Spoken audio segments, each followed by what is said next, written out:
Imagine I told you I could double your money in 90 days. No trading, no crypto, no gambling. Would you believe me? No. Over 100 years ago, thousands of people did. Teachers invested, lawyers invested, and some even mortgaged their homes because they believed they found the investment opportunity of a lifetime. And for a while, everyone got paid, but so people assumed it had to be real. The man behind it wasn't a banker, he wasn't a financial genius. His name was Charles Ponzi, and today, almost every investment fraud in the world carries his name. So how did one immigrant with almost nothing convince an entire city to hand him millions of dollars? Let's find out. Charles Ponzi was born in 1882 in Italy. His family had once been wealthy, but by the time he grew up, most of that fortune had disappeared. Ponzi didn't just want a better life, he wanted to become rich as quickly as possible. In 1903, at just 21 years old, he sailed to America with big ambitions and almost no money. His first years were difficult. After struggling to find stable work, he moved to Canada where he found a job at bank. The bank appeared successful, but behind the scenes it was paying old depositors with money from new ones. Eventually, it collapsed. It is impossible to know whether that experience inspired Ponzi, but years later, he would build a very similar system on a much larger scale. After the bank failed, Ponzi's life fell apart. He went to prison for forgery and was later jailed again for helping immigrants to pass across the border. By the end of the 1910s, he was broke and still searching for a shortcut to wealth. Then an ordinary letter arrived in the mail. Inside was something most people would have ignored. For Charles Ponzi, it was an opportunity. In 1919, Ponzi received a letter from Spain containing an international reply coupon. These coupons allowed someone in one country to prepay postage for a reply from another. After World War I, exchange rates had shifted dramatically. Ponzi believed he could buy these coupons cheaply overseas and exchange them in the United States for stamps worth more. This type of price difference is called arbitrage, a legitimate financial strategy. Whether the opportunity was practical on a larger scale is another story, but Ponzi claimed he had discovered a way to make enormous profits. He launched the Securities Exchange Company and made an extraordinary promise, a 50% return in just 45 days, or 100% return in 90 days.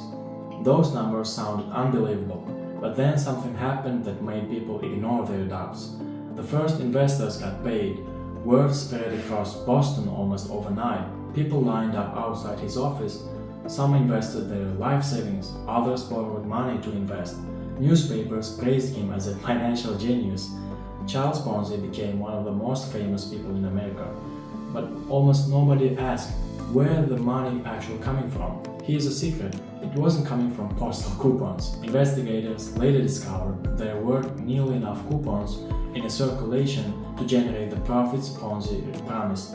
Instead, the money followed a much simpler path. Imagine 5 people each invest $1,000. Ponzi now has 5,000. When it's time to pay for the first investor $1,500, he doesn't even do it with business. He simply uses money from new investors. The first investors receives exactly what was promised. Naturally, they tell friends and family it works. I got paid. That attracts even more investors. Early investors become walking advertisements. They really do receive profits, but those profits come from new ones, not from any real business. The system survives only as long as more money keeps in than money goes out. The moment new investments slow, everything collapses. And that's exactly what happened.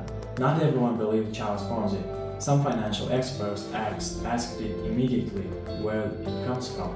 Then newspapers began investigating. They asked the simple question, where were all the postal coupons generating these enormous profits? So auditors soon uncovered the truth. Ponzi owed investors more money than he actually possessed. His entire business depended on a stream of new investors. Once newspapers exposed the truth, thousands of investors rushed to withdraw their money. For a Ponzi scheme, that was a fail, because the money simply isn't there. In August 1920, the scheme collapsed. Charles Ponzi was arrested. The empire he had built in less than a year disappeared almost in one night. Thousands of families lost their savings, and one man's name became permanently linked with financial fraud.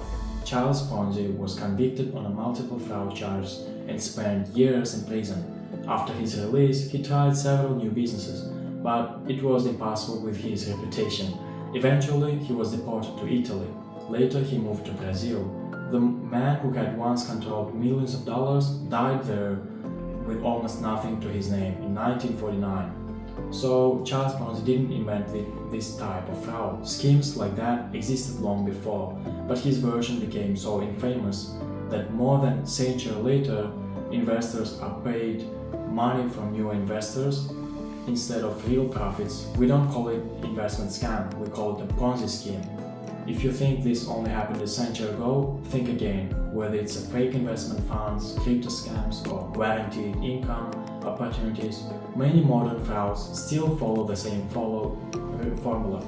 They promise unusually high returns, they create urgency, they showcase early success, and they rely on existing investors to attract new ones. The biggest lesson isn't just about finance, it's about human psychology.